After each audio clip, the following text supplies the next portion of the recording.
वरची व्यथा आणि कथा अस्वस्थता महाराष्ट्रापर्यंत पोहोचवण्यासाठी आपण आलोय सोलापूर जिल्ह्यामध्ये उत्तर सोलापूर मधल्या तळे हिप्परगाव। खरं तर तळ्यामुळे ज्या गावाचं नाव तळे हिप्परगाव पडलं, तळ्याच्या काठावर आम्ही आता आहोत, पण बाहेर पाऊस सुरू आहे म्हणून हनुमान मंदिरामध्ये हा कार्यक्रम घेतला जातोय।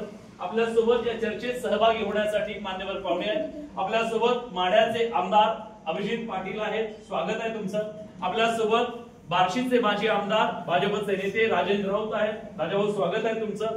आपल्या सोबत काँग्रेसचे प्रवक्ते काकासाहेब कुलकर्णी आहेत, काकासाहेब तुमचंही स्वागत आहे। स्वाभिमानी शेतकरी संघटनेचे जिल्हा प्रमुख विजय रणदिवे सुद्धा आपल्या सोबत आहेत, विजयभाऊ तुमचं स्वागत। आणि प्रहारचे शहराध्यक्ष अजित कुलकर्णी सुद्धा आपल्या सोबत आहेत आणि आपल्या सोबत आहेत हे शेतकरी ज्यांचं सगळं काही वाहून गेलं। मी सुरुवातीला त्यांची व्यथा जाणून घेतो आणि मग त्याच्याबद्दलची चर्चा आपण करूया मान्यवर पाहुण्यांच्या सोबत। तुमची किती शेती आहे आणि काय अवस्था आहे? 2 एकर जमीन आहे। पहिला मी आमदार साहेबांच्या पायात आम्हाला न्याय मिळवून द्यायला पाहिजे। आमचं समजा नुकसान झालेलं आहे, आम्ही नाही इथं न्याय मिळाला तर आम्ही कलेक्टरपाशी लेटर घेऊन जाऊ, ही आमची कळकळीची विनंती आहे। बरं, माझी 10 एकर शेती आहे। आता सध्या बघायला गेलं तर माझ्या 10 एकरच्या शेतीमध्ये 7 एकर पाणी आहे। तर मी 1.5 किटी रोप टाकलं होतं, 70,000चं मी नुसतं बी माझं पाण्यामध्ये एवढं पाय घुसतात त्या पाण्यामध्ये।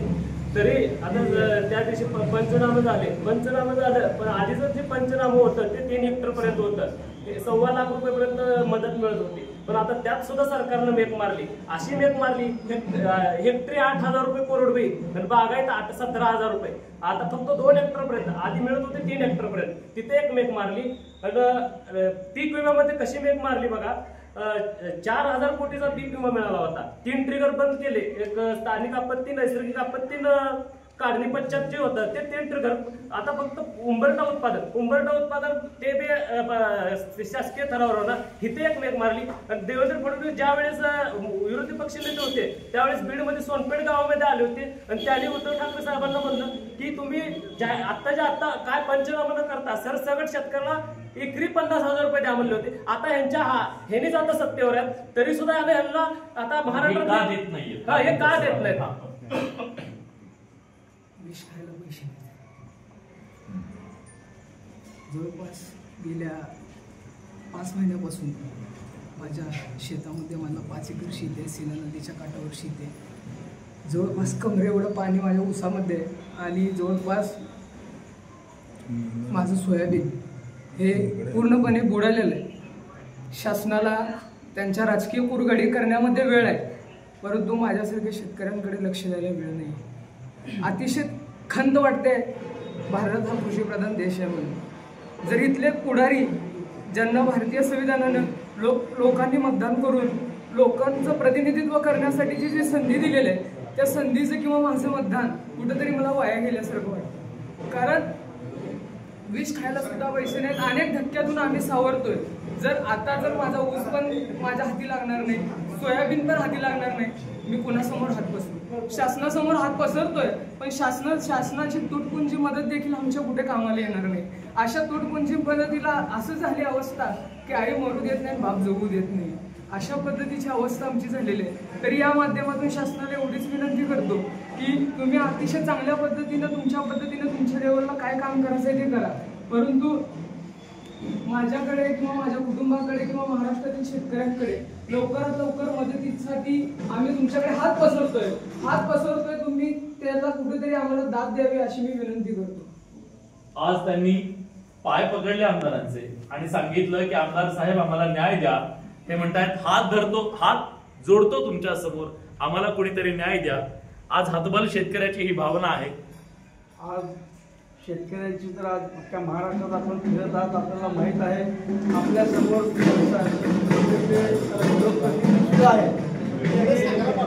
मनसेचा पदाधिकारी म्हणून सन्माननीय राजसाहेबांना कालच मुंबईमध्ये आम्ही सांगितलं, साहेबांनी एक आदेश दिला की हे जे सरकार आहे हे निगलगट सरकार आहे, हे आज मागे शेतकऱ्याला सुद्धा गृहीत धरतं, हे सरकार जनतेला गृहीत धरतं। आता मला एक सांगा की ह्यांचा जो कृषी मंत्री होता माजी अगोदरचा, तो सांगतोय की हे सरकार भिकारी आहे, म्हणजे सरकारकडे पैसे नाही.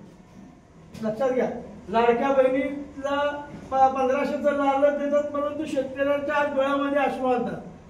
आणि आता जे आमच्या जे आबाई, आता आबांनी मला सांगितलं की आता आपलं मध्यंतरी चर्चा झाली की शासनाशी त्यांनी भांडले, परंतु शासनाने जे किचकट अटी निर्माण केलेले आहेत, ज्या NDRFच्या निकषानुसार 30 मे 2025ला ज्या दुष्काळाच्या ज्या अटी केल्या होत्या, त्यात त्यांनी काय केलं शेतकऱ्यांसाठी की 7,500 रुपये 8,500 रुपये जिरायतला द्या, 17,000 रुपये बागायतदाराला द्या, 22,500 रुपये फळबागाला द्या. ही तुटपुंजी आताच माझा शेतकरी बांधव म्हणला की माझं 70,000 रुपयाचं बी जमिनीमध्ये गेलेलं आहे. मला एवढंच सांगायचं आहे की हे सरकार लोकांच्या शेतकऱ्यांच्या तोंडाला नुसतं पानं पुसवण्याचं दुसरं काम करत नाही. तोंडाला पानं पुसली जात आहेत, मदत मिळत नाही असं सांगतात. विरोधी पक्षांची आधी बाजू घेऊया, नंतर सत्ताधाऱ्यांकडे जाणून घेऊया. पाटील साहेब, आता या शेतकऱ्यानं तुमचे पाय धरले, एवढी अगतिकता या राज्यातल्या शेतकऱ्यांवर आली का की राज्यकर्त्यांना ज्यांकडे आपण आता पाय धरल्याशिवाय आपल्याला इथं न्याय मिळणार नाही किंवा न्याय मिळावा याच्यासाठी त्याला पाय धरावे लागतात. खरं तर ही बोलताना किंवा त्यांच्याकडे करताना होती, आम्हाला सुद्धा शरम वाटायला लागली. आम्ही राज्यकर्ते म्हणून आहोत, परंतु आपण बघितलं असेल तर आपण आज राज्यामध्ये एवढी परिस्थिती असताना सरकारने निकष आणि अटी ह्याच्यातून बाहेर यायला तयार नाही. आज नेमकी शेतकऱ्याची व्यथा काय आपण सगळ्या आज दिवसभर बघितले.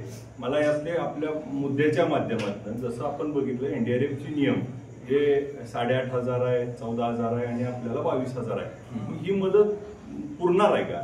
आणि मग आमचं नुकसान जर आज त्या मित्रांनी सांगितलं 5 एकर त्याच्या शेतात ऊस आहे आणि मग ऊसाचं आज जर शेतात 5 महिने पाणी आहे तर ते शेत कारखान्याला जाणार नाही. आणि मग मिनिमम किती 3 एकरात 150 टन ऊस जाणार होता आणि 150 टनाचे नाही म्हणलं तर पैसे किती मिळत होते. आणि मग त्याच्या 4.5 लाख मिळणार आणि आता त्याला 22,500 रुपयावर आपण वावळणार. ही भावना मात्र त्या ठिकाणी एकदम चुकीची आहे. तर आपण बघितलं नेहमी सगळ्या शेतकऱ्याला 50,000 रुपये द्यावं. मी असं म्हणतोय की आता पंचनाम्याचा अट्टासच नको. महाराष्ट्रातल्या 62 लाख हेक्टरवरती पाऊस पडलाय, पाण्याखाली शेत आलंय. अख्ख्या महाराष्ट्राला ओला दुष्काळ जाहीर करा आणि सगळ्याच्या खात्यावर पैसे द्या. नमो शेतकऱ्याचे तुमच्याकडे अकाउंट आहेत, त्यामुळं तुम्हाला वेगळं काय करायचं नाही. सरसगट 50,000 रुपये पहिली मदत करावी आणि मग पंचनामे करत बसा, काय करायचं ते करा. याच्यानंतरचा विषय असा आहे की आज खरी गरज आहे की आज सोलापूर जिल्ह्याचं एक उदाहरण तुमच्या पुढं 7,44,000 शेतकरी आहेत जिल्ह्यामध्ये आणि त्याच्यामध्ये आमच्या बँका 4,16,000 लोकांना कर्ज द्यायचं उद्दिष्ट ठेवलंय आणि कर्ज किती दिलंय तर 1,72,000 लोकांना. म्हणजे नंबर ऑफ शेतकरी 7 लाखापैकी 1,72,000 म्हणजे मुळात 30% लोकांना कर्ज दिलंय आणि ते अडचणीत आहे. तर सरसकट आता सगळ्यांचा उतारा न बघता कर्जमाफी झाली पाहिजे. कर्जमाफी 2 महत्वाच्या मागणी, एक कर्जमाफी झाली पाहिजे असं आज पहिली मदत 50,000 रुपये 50,000 मदत झाली पाहिजे. तुमची काय मागणी आहे? आताची जी स्थिती आहे संपूर्ण जिल्ह्यातली राज्यातली त्याच्याबद्दल काय सांगाल? आजच्या सोलापूर जिल्ह्याची स्थिती बघितली तर मागच्या 5 महिन्यापासून ह्या पावसाचे थैमान घातले. याच्यामध्ये आमच्या पिकं वाहून गेले, शेतातली माती वाहून गेले, ताली वाहून गेलेत आणि आमची उरलेली जी आशा अपेक्षा होत्या ते सुद्धा वाहून गेलेले. कारण शासन आम्हाला काहीच करणार नाही. शासन फक्त आम्हाला नियमात निकषामध्ये बसून कसं टाळता येईल, निकषामध्ये बसून शेतकऱ्यांना कसं वंचित ठेवता येईल. आता सांगितल्याप्रमाणे खरं तर सोलापूर जिल्ह्यातल्या किती मंडळामध्ये किती प्रमाणात अतिवृष्टी झाली याची नोंद प्रशासनाकडे आहे, महसूलकडे आहे, कृषी विभागाकडे आहे. तरी सुद्धा आमचे पंचनामे करण्याची अटकासाठी आहे. आणि पंचनामे करताना बऱ्याच या ठिकाणी लोकप्रतिनिधी आहेत, त्यात सांगितलं जातं की आम्हाला नोट कॅम्प मध्ये फोटो काढा, म्हणजे जीपीएस मध्ये आम्हाला कॅमेरा फोटो दाखवा. आज या बऱ्याच शेतकऱ्यांच्या शेतामध्ये आम्हाला जाता येत नाही, त्या ठिकाणी अधिकारी येऊ शकत नाहीत. आज काही अधिकारी खासगीमध्ये सांगतायत आम्हाला आमच्या सेफ्टीसाठी म्हणून मला फोटो पाहिजेत. आम्ही या ठिकाणी शेतकरी आज आत्महत्या करण्याची वेळ आहे आणि आमच्या जनावर वाहून गेलेत. आज तुम्ही निकष लावतायत. आज सिंधू नदीला जो पूर आहे, काल रात्रीचा माढा तालुक्यामध्ये 174 मिलीमीटरचा पाऊस पडलाय. त्याचा आज मोहोळमध्ये पूर आहे, उत्तर सोलापूरमध्ये पूर आहे. आमच्याकडे या ठिकाणी आकर्षित झालेलं नाही, पण आमच्याकडे पुराचा फटका बसतोय. तर तुम्ही आम्हाला निकषामध्ये धरणार नाही का? फक्त निकष दाखवून तुम्ही फक्त टाळताय. आम्हाला निकषामध्ये अडकावू नका. या ठिकाणी आज जिल्हाधिकारी असतील महसूल विभागाचे असतील, कृषी जिल्हाधिकारी असतील, या सर्वांना निकष माहिती आहे. आम्हाला आमच्या पिकाचे तर पैसे तुम्ही वेळेवर दिलेच नाहीत. आजपर्यंत आम्हाला उत्पादन खर्चाला अधिक पैसे मिळाले पाहिजे होते. आता आमचा कांदा आज 70,000 रुपयाचं बियाणे आहे. हेक्टरली कांद्याला तुम्ही 20,000 रुपये देणार असाल. आज आमचा ऊस गेलाय, द्राक्षे गेले, तर तुम्ही आम्हाला फक्त आज सांगितलं की मे महिन्यामध्ये अतिवृष्टी झाली होती, त्या मे महिन्याचे तुम्ही नंतर पकडणार नाही. जून मध्ये आमच्याकडे पेरणे झाले, त्याची आज आमच्याकडे उडीद कुठेही नावाला राहिलेलं नाही, कुठे तूर राहिले नाही, कुठे सोयाबीन राहिलेलं नाही. तर आम्ही यांना आताच नाही तर येणाऱ्या काळामध्ये याचा फटका फक्त आताच नाही, झालेल्या पिकाला नाही, पुढची जी पिके येणार होते आम्हाला ती पेरणी करायची होत्या, त्या पेरण्या आम्ही करू शकणार नाही. केवळ खरीपचा हा मुद्दा नाहीये, तर इतर सुद्धा पुढची जी पिकं आहेत त्याच्याबद्दल माती वाहून गेली त्याचा महत्वाचा प्रश्न आहे. राजाभाऊ, आज दिवसभर तुम्ही सुद्धा फिरत होतात, वेगवेगळ्या बांधावरती गेला, शेतात गेला, चिखलात गेला, जाऊन आला. शेतकरी धाय मोकलून रडतोय, तुमच्या पुढे हात जोडतोय, जा सांगा म्हणतोय, तर त्या सरकारला, नेत्यांना जाऊन सांगा की आमचं दुःख काय आहे. तुम्ही बोललात का कुणाशी? पोहोचलंय का तिथपर्यंत इथलं दुःख शेतकऱ्याचं?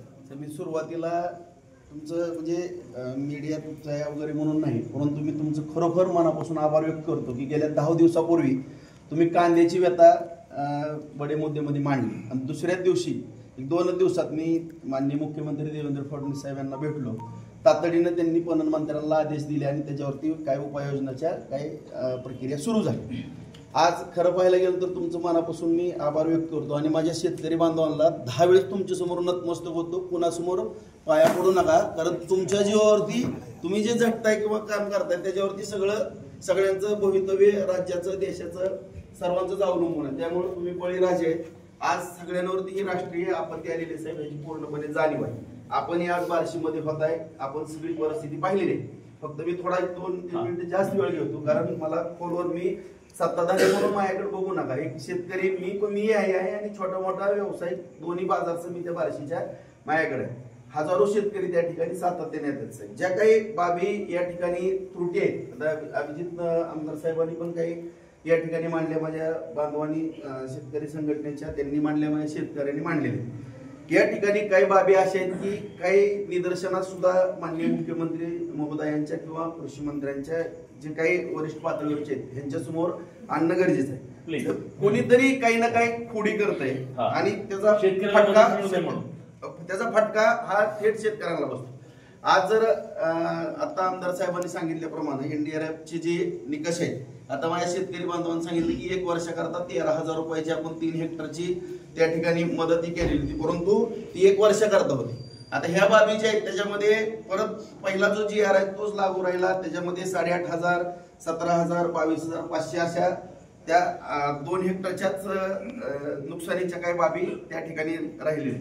आता ह्या बाबी उद्याच माननीय देवेंद्र फडणवीस साहेबांना मी, पालकमंत्री महोदय, सकाळी पहाटे 5 वाजल्यापासून आम्ही एकामेकाच्या संपर्कात आहेत. करडे नावाची शेतकरी पण अडकलेले होते. आपणही बार्शीमध्ये आला, सगळ्या शेतामध्ये, बांधामध्ये, चिखलामध्ये आपण फिरत होतो साहेब. मी 15 दिवस झालं फिरतोय, परंतु माझ्या सुद्धा काही निदर्शनास बाबी पीक विम्याच्या बाबतीमध्ये आलेल्या आहेत. आता NDRFच्या निकषाप्रमाणे जी मदत मिळणार आहे तो भाग वेगळा आहे.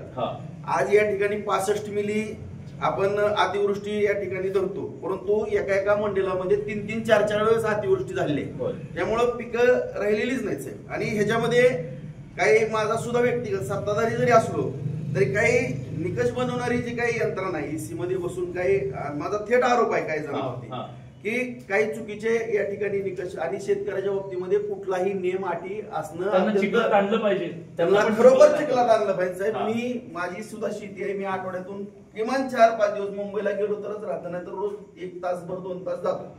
सगळी पिकं माझ्या शेतामध्ये. आणि हे बाबू लोक आहेत, हे निकष बनवणारे बाबू लोक आहेत जे ज्यांना जमिनीशी काही देणं घेणं नाही, जमिनीशी काही घेणं देणं नाही साहेब. मी स्पष्टपणानं बोलतो आणि मी सगळ्या बाबी माननीय देवेंद्र फडणवीस साहेबांच्या कानावरती यापूर्वी घातलेल्या आहेत. मी तुम्हाला मग माझ्या मोबाईलवरती साहेबांना टाकलेले मेसेज सुद्धा मी तुम्हाला दाखवलेले आहेत. या ठिकाणी एक जबाबदार शेतकरी म्हणून किंवा छोटा मोठा व्यावसायिक म्हणून किंवा लोकप्रतिनिधी म्हणून ह्या बाबी आणखीनही साहेबांच्या निदर्शनास आणणार आहे. गेल्या वेळेस सुद्धा मी सांगितलं की काही मंडळ राहिलेले आहेत, जिल्ह्यातले राहिलेले आहेत, तालुक्यातले.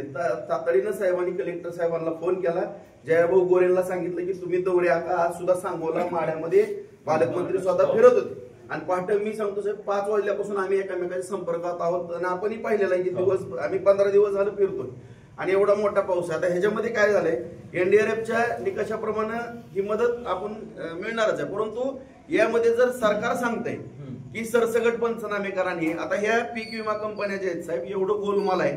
मी स्वतः त्या ठिकाणी सत्ताधारी म्हणू नका, काही म्हणू नका, मी स्वतः सांगा ना. आता ह्याच्यामध्ये सगळे शेतकरी लेकरं आपण शेतकरी म्हणून आणि खास करून तुम्ही ही जी बाजू घातली त्याबद्दल मी तुमचं खरोखर कौतुक करतो की आता हे सगळे आपले पीक विम्याच्या बाबतीमध्ये काही निकष आहेत. आता आपण पूर्वी 1 रुपया होता, त्याच्यामध्ये बदल झाला, काही कुठं त्रुटी होत्या, त्याच्यामुळे 1000 रुपये केले साहेब. आता ह्याच्यामध्ये 11,500 रुपये केंद्र सरकार आणि राज्य सरकार भरते. आता 12,500 रुपये पर हेक्टरी आपण पीक विम्याच्या बाबतीमध्ये आपण भरतो. उदाहरणार्थ हो जातो केंद्र सरकार आणि राज्य सरकार आणि शेतकरी 12,550 रुपये आपले जातात साहेब. बघा 50,000 रुपये आपल्याला नुकसान एक सोयाबीनचं उदाहरण घेतलं तर अपेक्षित आहे. परंतु या ठिकाणी आता 12 ठिकाणी त्याची कापणी करा, त्याचा उत्पन्नाचा निकष लावा आणि हे जे काय आहे ह्या पीक विमा कंपनीनं टाकलेले आहेत, विमा कंपनीनं अत्यंत चुकीचे आहेत साहेब. त्या 23चा पण GR आहे, 25चा GR आहे. मी सगळं ही बाबी मी माझ्या पत्रात नमूद केलेल्या आहेत. मी सगळं माननीय मुख्यमंत्री साहेबांच्या ह्या गोष्टी निदर्शनास आणणार आहे. उद्याच मी कृषी मंत्री जयभाऊ गोरे यांना घेणार. आम्ही सचिन दादाचं पण बोलणं झालेलं आहे माझं. आमदार आम्ही 5-6 आमदार जे काय या भागातले आम्ही जातोच त्या ठिकाणी. नक्की सांगा. आणि एक राजाभाऊ, या राज्यातल्या शेतकऱ्यांना पडलेला प्रश्न आहे, जर राज्यातला शेतकरी दरवर्षी नुकसान मध्ये आहे, मग पीक विमा कंपन्या फायद्यामध्ये कशा काय, हा सवाल खरं तर सगळ्यांना आहे. मी त्याचंच उत्तर देतो साहेब की ह्या ज्या पीक विमा आहेत, माझा स्पष्ट आरोप आहे साहेब, ही मी साहेबांच्या सगळ्या गोष्टी निदर्शनास आणणार आहे. आता उदाहरणार्थ मी 25-30 वर्ष झालं एक माझी 4 व्हीलर वापरतो.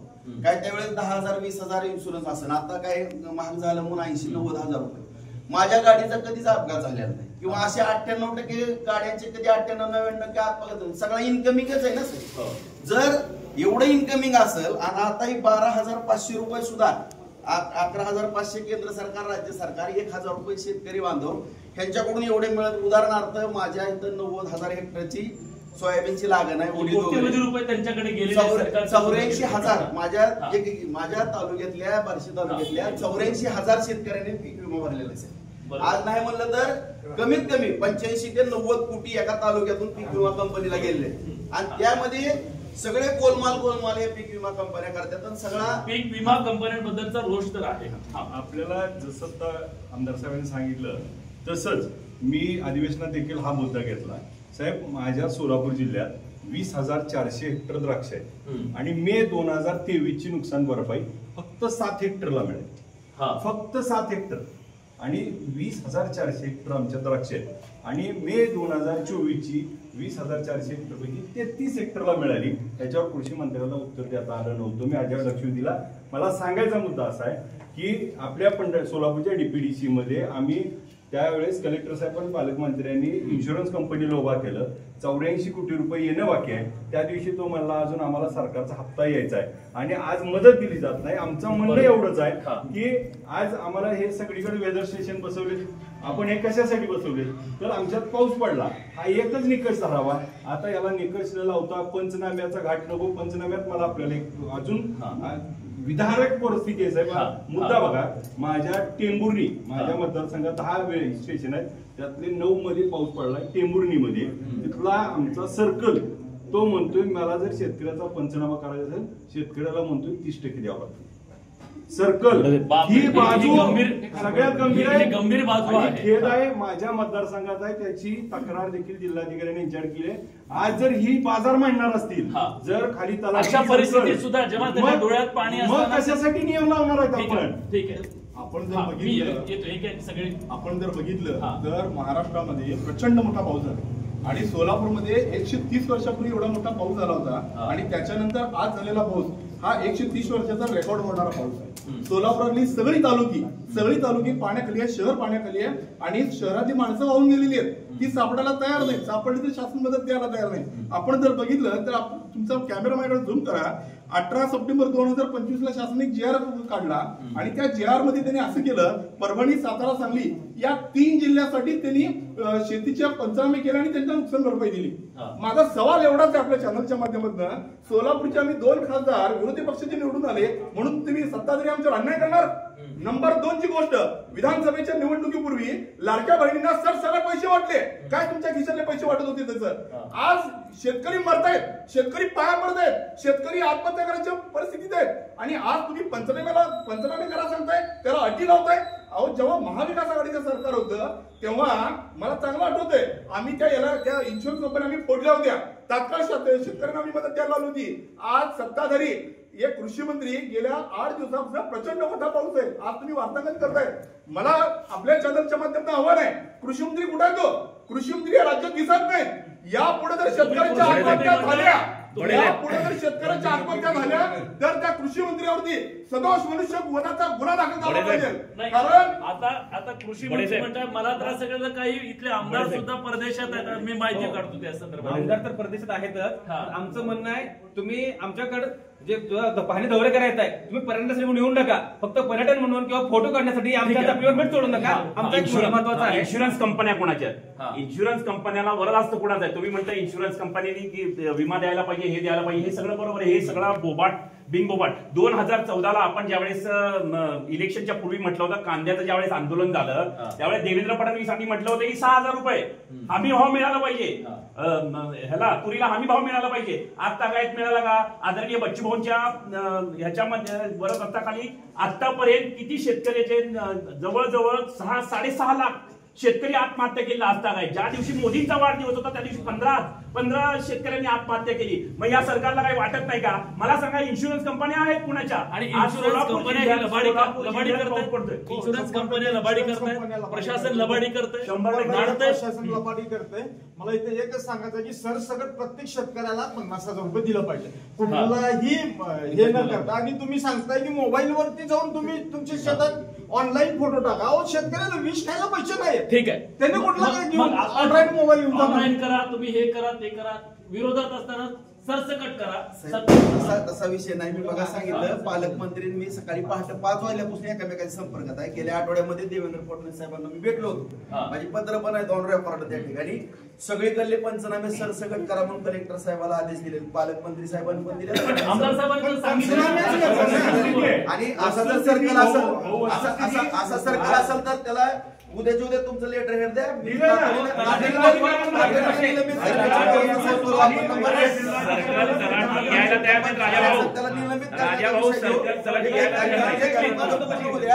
साहेब, मी उदाहरण देतो. माझं पत्र रेकॉर्डवरती आहे, माझ्या ऑफिसला आहे. गेल्या वेळेस सुद्धा ज्यावेळेस माननीय देवेंद्र फडणवीस, मी आमदार होतो साहेब, अभिजित साहेब तुम्हाला पण माहित असेल की 65 मिलीचा आपला एनडीआरएफचा निकष होता. मी रोज सततचा पाऊस पडत होता, सगळ्याला माहित असेल. रोज 10 मिली असा 50 मिली जरी पडला तरी त्याला सततचा पाऊस म्हणून मदत मिळावी म्हणून माझं पत्र आहे स्वतःचं. त्याच्यावरती 12,000 कोटी रुपये राज्यामध्ये फडणवीस साहेबांकडून घेतले होते साहेब. संपूर्ण घेतो साहेब, 100% घेतो. ह्या बाबी निश्चितपणानं आम्ही सगळेजण ज्या पीक विम्याच्या बाबतीमध्ये कंपन्या आगाऊपणा करतात आणि दुसरी गोष्ट साहेब, शेतकऱ्यांच्या बाबतीमध्ये बोलतो, ही तर शासनाच्या बाबतीमध्ये सगळ्या गोष्टी आम्ही उद्या सगळेजण भेटून साहेबांच्या तातडीने ह्याच्यावरती अंमलबजावणी. साहेब, ह्या सरकारला भावनाच नाहीत, कारण हे सरकार स्वतःला असं समजतं की हे वोट चोरीवर आलेलं आहे. ह्यांना शेतकऱ्याचं काय देणं नाहीये. स्वतःच्या जाहिरातीसाठी 400-500 कोटी रुपये खर्च करतात आणि शेतकऱ्याला नियम लावतात. आमचं एकच म्हणणं आहे, आता ज्या आबांनी सांगितलं की 50,000 तर तुम्ही दिलंच पाहिजे, परंतु आमची एक अशी मागणी आहे की जिरायतला 1 लाख, बागायतला 1.5 लाख आणि फळबागाचे आहेत त्याला 2 लाख आणि ज्याच्या घरात मय झालेले ऐका पैसे हे उद्योगपतीचं सरकार आहे, घ्या त्याच्याकडून. मला आज या ठिकाणी आपलं उत्तर सोलापूर तळे हिप्परगाच्या विषय संदर्भात बोलायचं आहे की आपला हा जो ब्रिटिश काळामधला हा तलाव आहे आणि आमचे वडील लोकनेते बाबुराव चाकोते हे माजी आमदार म्हणून त्या ठिकाणी होते आणि त्यांनी त्यावेळी सोलापूर शहर, जिल्हा, अक्कलकोट तालुका, दक्षिण तालुका या सर्व भागाला पाण्याचं नियोजन व्हावं त्या दृष्टिकोनातून त्यांनी त्यावेळी नियोजन केलं होतं. त्याच्या पद्धतीने सोलापूर शहराला 20 MLD पाण्याचं काम चालू आहे. माझी आपल्या माध्यमातून एवढंच विनंती आहे की इथं जे हिप्परगा तलाव आहे याच्यातलं जर मोठ्या प्रमाणात जर आपण काळ काढलं तर भविष्य काळामध्ये साठवणुकीची क्षमता वाढायला पाहिजे. आणि जे दुष्काळ भागामध्ये आज जे आपल्या या भागातले आमचे हिप्परगातले शेतकरी आहेत, अनेकांचे शेताला जायला रस्ते नाही. बरोबर. तर या रस्त्यांचा प्रश्न सुद्धा आहे. आज आपल्याकडे शेतकऱ्याला एवढी भयानक परिस्थिती आली आहे की त्याच्या एका डोळ्यात पाणी आणि जिकडे बघेल तिकडे पाणीच पाणी. ह्या परिस्थितीत देखील आमचा जो शिवार आहे तो बाणेगाव हद्दीत येतो. बाणेगाव हद्दीत आम्हाला पीक भरण्यासाठी जावं लागते. पीक पाण्याचे काय असेल ते भरण्यासाठी जावं लागते. तिथले जे तलाठी आहेत किंवा सर्कल आहेत ते प्रत्येकाला 100 रुपये घेतात शेतकऱ्याला. मी स्वतः फोन केला. स्वतः जे आहेत ना त्यांनी काय सांगतो माहिती आहे का की आम्हाला वरून आदेश आहे की 100 रुपये ह्या प्रत्येक शेतकऱ्याकडून. इथे शेतकऱ्याला विष खायला पैसे नाही आहेत. ठीक आहे. ह्या सरकारला लाज वाटली पाहिजे. शेतकऱ्यांचे फॉर्म वगैरे भरायला सुद्धा तलाठी असेल ग्रामसेवक असेल हे पैसे घेतल्याशिवाय भरत नाहीत. मला सांगा लाडक्या बहिणींना तुम्ही निकष लावले का? आता कसं निकष लावताय? आणि महत्वाचा विषय निवडणुकीच्या तोंडावर लाडक्या बहिणींना पैसे देताना सांगितलं गेलं की निवडणुकीच्या नंतर बघू. कुणी खोटे फॉर्म भरलेत का? म्हणजे तेव्हा कुणी निकष बघितलेला नव्हता. साहेब आता माझी अजून एक ह्याच्यातली बडी मुद्द्यातली मागणी आहे की आज आम्हाला पहिली मदत 50,000 रुपये, परत पंचनामे वगैरे करा, दुसरं कर्जमाफी झाली पाहिजे आणि तिसरं विशेष पॅकेज. आपण आता एक विचारलं की पैसे आहेत का? मग केंद्रात सरकार आहे, राज्यात सरकार आहे, बँका तुमच्याकडे आहेत, कर्ज घ्या आणि सरकारचं कर्ज त्या ठिकाणी विशेष अधिवेशन सुद्धा घेतलं पाहिजे. आमची मागणी आहे विशेष अधिवेशन घ्या. आणि दुसरी गोष्ट साहेब, आज सगळे रस्ते वाहून गेलेत, पुलं वाहून गेलेत आणि बऱ्याच ठिकाणी पडझड झाली. ह्याला सुद्धा विशेष निधी देऊन आज या ठिकाणी याच्यावरती देखील काम करावं लागणार आहे. नाहीतर आज शेतकरी ह्यातनं उठला की उद्या त्या खड्ड्यात त्या अपघातानं मरणार आहे. त्याच्यामुळे ते जे रस्ते आहेत त्याच्यासाठी सुद्धा विशेष पॅकेज देणं आवश्यक आहे. विशेष पॅकेजची मागणी होती. अतिशय धक्कादायक माहिती आपल्या चॅनलच्या माध्यमातून सरकारला सांगणार आहे. 2 वर्षापूर्वी आदरणीय राजाभाऊ साहेब माझे आमचे ज्येष्ठ आमदार आहेत त्यांनी सुद्धा उद्या व्हेरीफाय करावं. 2 वर्षापूर्वी 5,000 कोटी रुपये केंद्र सरकारकडनं राज्य सरकारला आपत्ती व्यवस्थापन विभागाला आले. या 2 वर्षामध्ये फक्त 300 कोटी रुपये खर्च करण्याचं औदार्य या डिपार्टमेंटने दाखवलं. 4700 कोटी रुपये शिल्लक आहेत आपत्ती व्यवस्थापनासाठी. या राज्यामध्ये एवढी मोठी आपत्ती आता घडली, एवढी प्रचंड मोठी आपत्ती आहे आणि ही लोक पैसे खर्च करायला तयार आहेत. म्हणजे एक बाकीच्या डिपार्टमेंटकडे म्हणजे पीडब्ल्यूडी असेल, इरिगेशन असेल यांच्याकडे बिलं निघत नाही म्हणून त्या ठिकाणी इंजिनियर आत्महत्या करतायत, कॉन्ट्रॅक्टर आत्महत्या करतायत. आणि दुसऱ्या डिपार्टमेंटला जिथं तुम्हाला खरंच मदत द्यायची संधी आहे, जिथं खरंच मदत करायची तुमच्याकडे हातात पैसे आहेत, असं तुम्ही मदत करते. म्हणजे आमची इच्छा अशी आहे ज्या पद्धतीने विधानसभेच्या निवडणुकीपूर्वी तुम्ही धडधडट पैसे वाटले, आता त्या सदा सरवणकर माजी आमदार आहेत, 20 कोटी रुपये दिला, चालू आमदाराला 2 कोटी रुपये मिळणार. म्हणजे प्रचंड विधानक अवस्था आहे.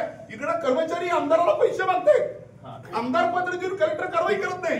म्हणजे आधार डोक्याला आणि औषध मात्र गुडघ्याला. ठीक आहे. एक मुद्दा आता या सगळ्या मध्ये शेतकऱ्यांना मदत करताना ही जी आताची सगळी संकट आहे ते केवळ महाराष्ट्रापुरता नाही आहे. केंद्रानं सुद्धा महाराष्ट्रावरचं हे संकट देशावरची आपत्ती मानून काम केलं आणि थोडे पैसे दिले तर हे संकट दूर व्हायला मदत होईल. मी सुरुवातीलाच म्हणलं की आपल्यावरती आलेली शेतकरी बांधवांनो सगळ्याच पक्षाच्या मी नेत्यांना विनंती करतो की राष्ट्रीय आपत्ती आपल्यावरती आलेली आहे. आज महाराष्ट्र आहे, पंजाब आहे, सगळीकडे झालेलं आहे आणि ह्याच्यामध्ये वाद किंवा एकमेकाचे उठाडे पटाडे काढण्याची ही वेळ नाहीये. आज प्रत्येक शेतकरी बांधव रडतोय. पण दिवाळीच्या आधी त्याच्या घरात लाडू आला पाहिजे ना, त्याच्या घरात गोडधोड झालं पाहिजे ना. आता होईल का? निश्चितपणानं होणार साहेब. मी सगळ्या बाबी आता मी आपल्याला सुद्धा सांगितलं की मी मुंबईला तातडीनं आम्ही सगळेजण निघालेलो आहे. उद्या देवेंद्र फडणवीस साहेबांची भेट घेऊन तातडीनं दिवाळीच्या आत या सगळ्या मदती शेतकऱ्यांना पोहोचवण्याच्या बाबतीमध्ये आम्ही सगळे आग्रही असणार आहे. आणि निश्चितपणानं कुठल्या मुद्द्याच्या बाबतीमध्ये आज जी टीका टिप्पणी होती करू नका. माझी विनंती आहे की आज आपल्याला सगळ्यांनी एक जीवानं आपण शेतकऱ्याच्या पाठीशी उभारणं गरजेचं साहेब. आज मी एक मिनिट घेतो मी साहेब. आज इतकी गंभीर परिस्थिती आहे. अभिजित पाटलांनी सुद्धा सगळ्या नेते मंडळीने शेतकऱ्यांना सांगितलं आज द्राक्षे असतील किंवा आंबा असेल किंवा लिंबोणी असेल ह्या सुद्धा फळपिकं जे आहेत ना साहेब ह्याच्यामध्ये सुद्धा आता ऑक्टोबरला छटणी द्राक्षाची ही गंभीर विषय आहे. आता त्या पंचनाम्यामध्ये ते सुद्धा घ्यायला सांगितलंय साहेब. द्राक्षाची छटणी आहे त्याला सुद्धा फळधारणा होती का नाही तो मुद्दा आहे. त्याचबरोबर आंबे भार लागतो का नाही, परत हस्त भार लागतो, सगळं करण्याची आमची त्यांनी सरकारचं एवढी बाजू मांडायला लागलीत ना राजाभाऊनी एक उद्या जाऊन सीएम साहेबांना विनंती करावी. म्हटलं आम्ही पण तुमच्या बरोबर शेतकऱ्यासारखे पाय धरायला जातो. 1 दिवसाचं अधिवेशन शेतकऱ्यासाठी घ्यावं. एकच मागणी आहे साहेब की हे आमदार विरोधक असतील किंवा सत्ताधारी हे कधी एक होणार. यांनी एक झालं पाहिजे. शेतकरी शेतकऱ्यांची दुःख जाणून घेतली पाहिजे. शेतकऱ्यांसाठी सगळे सगळ्यांनी एक झालं पाहिजे. सत्तेवर असताना एक, विरोधात असताना एक, हे सगळ्या जनतेनं जाणलेलं आहे. आता हे तुम्ही इथं बोलताय शेतकऱ्याच्या खिशात कधी येणार आहे? आणि कमीत कमी तुम्ही लाडू बोललात, चटणी भाकरी तरी खायला पैसे मिळावेत त्यांना, वीज खायला नको. बडे मुद्द्याच्या माध्यमातून मला उत्तर सोलापूरचे जे शेतकरी आहेत, खास करून पशुसंवर्धन 1962 इथं लागू नाही आहे. आमदार साहेब आपल्याला 2 घ्यावं. आणि इथले जे शेतकरी साठी जे आलेत ते उपाशी मरत आहेत. त्यांचं या पावसामुळे पाण्याची व्यवस्था नाही, लाईट बंद आहे. 2-2 राजकारण करण्याची आमची इच्छा अजिबात नाही आहे. परंतु वाढदिवसाला ज्या 400 कोटीच्या जाहिराती दिल्या ते द्यायला पैसे आमचा पोट जळायला लागलाय, शेतकऱ्याच्या डोळ्यात पाणी लागलंय. निष्फळ ठरलेले सरकार, केंद्र सरकार उद्योगपतीचं 16 लाख कोटी रुपये कर्ज माफ करतं. तर केंद्र सरकारनं महाराष्ट्रातल्या शेतकऱ्याचं कर्जमाफी करायला काय झालं? कर्जमाफीचं आश्वासन देऊन आज बरेच वर्ष झालं. कारण निवडणुकीत सांगितलं, त्यानंतर अजितदादांनी सांगितलं की आमच्या तिजोरीत पैसे नाहीत, परंतु लाडक्या बहिणीला द्यायला पैसे आहेत, तुम्हाला जाहीर करायला पैसे आहेत, शेतकऱ्यांच्या मात्र पैसे नाहीत. आमचा मुद्दा आहे तुम्ही सरसकट पैसे द्या आणि लवकरात लवकर शेतकऱ्यांची आत्महत्या व्हायच्या अगोदर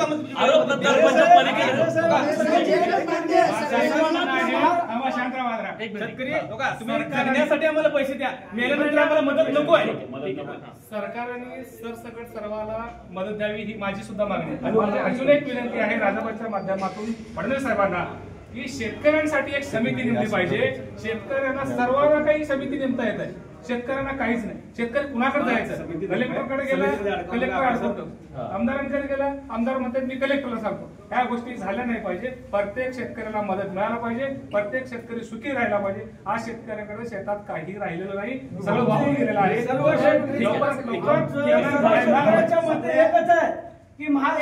आपल्या चॅनलचे मी पहिला आभार मानतो. मी काळ्या आईची सेवा करतो, मी पीक पितो आणि याने आईचं बसून एसी मध्ये खातात, काय असं नसेल ते खातात. काळ्या आईची मी सेवा करतो. एकरी 50,000 आणि ओला दुष्काळ ताबडतोब जाहीर करावा. आणि कुठल्याही पंचनाम्याचं काय करू नये, कुठलं आमिष दाखवू नये, कुठलं गाजर दाखवू नये, ऊस दाखवू नये, केळी दाखवू नये, कुठला म्हणजे असं फळफळ दाखवू नये. डायरेक्ट ह्याने 50,000 एकरी डायरेक्ट जाऊन ओला दुष्काळ जाहीर करावा. राज्यात ओला दुष्काळ जाहीर केला जावा अशी मागणी केली जाते. विरोधक म्हणून आता तुमची भूमिका काय असणार आहे? रस्त्यावर उतरणार आहात तुम्ही? रस्त्यावर आम्ही उतरू. त्याचबरोबर आपल्याला आपल्या माध्यमातून तातडीने अधिवेशन बोलवावं आणि लगेच त्या ठिकाणी ओला दुष्काळ जाहीर करावा, ज्याच्यामध्ये सगळ्या बाबीमध्ये रिलीफ मिळेल, जेणेकरून कर्जाची वसुली थांबेल, शाळेच्या फीच्या माफ होतील, घरपट्टी, पाणीपट्टी, शेतसारा, ह्या सगळ्या बाबू त्या ठिकाणी आपल्याला तातडीनं ओला दुष्काळ जाहीर करावा लागेल. दुसरी गोष्ट कर्जमाफी करावं लागेल.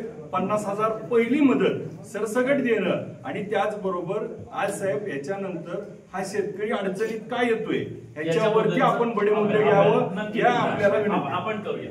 शेवटची प्रश्न आहे सर्वात महत्वाचा की शासनाला जर शेतकऱ्यांना मदत खरीच करायची असेल तर पीक विमा कंपनीची गरजच काय? तुम्ही अतिशय शेतकऱ्यांच्या खात्यावर महाडीबीटी पोर्टलच्या माध्यमातून पैसे पाठवताय, मग हे मध्ये माध्यम कशाला हवंय? आता लोकप्रतिनिधी सुद्धा म्हणते की विमा कंपनीमध्ये घोळ आहे. मग लोकप्रतिनिधी जर विमा कंपनीमध्ये घोळ आहे, मग लोकप्रतिनिधीच्या माध्यमातूनच सरकार चालते, मग ही माध्यमच कशाला? महाडीबीटी पोर्टलच्या माध्यमातून तुम्ही थेट शेतकऱ्यांच्या खात्यावर पैसे काम करणारे माणूस आहे, कंपनीचा फायदा आणि शेतकऱ्याला कसा अडवून केलं त्यांना माहिती. वेळ संपलाय. खरं तर तुम्ही खूप उशिरा आलात, त्याच्याबद्दल तुम्हाला काय वाटतं? अडचण अशी आहे की पीक विम्याची नियम बदलले पिकं काढल्यानंतर तरी काय जातं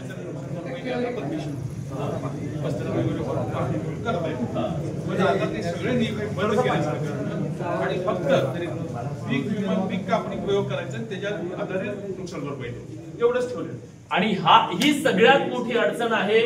आज ह्या सगळ्या बाबी माझ्या शेतकरी बांधवांना नम्रपणे मी हात जोडून सांगू इच्छितो की उद्या आम्ही सगळे पालकमंत्री, उद्या आम्ही सगळे आमदार माननीय देवेंद्र फडणवीस साहेबांना त्या सगळ्या आपल्या भावना पोचवून दिवाळीच्या माझ्या शेतकरी बांधवांच्या घरी चांगली दिवाळी आणि बडे मुद्द्याच्या माध्यमातून सुद्धा राज्यातल्या सगळ्या राज्यकर्त्यांना आम्ही आवाहन करतोय, बांधावर या. राज्यातल्या शेतकऱ्यांना तुमच्या आधाराची आवश्यकता आहे, राज्यातल्या शेतकऱ्यांना मदतीची आवश्यकता आहे. राज्यातल्या शेतकऱ्याला आज संकटातून उभं राहण्यासाठी पाठीवरती थाप देण्याची गरज आहे. तू लढ म्हणण्याची गरज आहे. आम्ही तुझ्या सोबत आहोत. तू एकटा नाहीयेस हे सांगण्याची गरज आहे.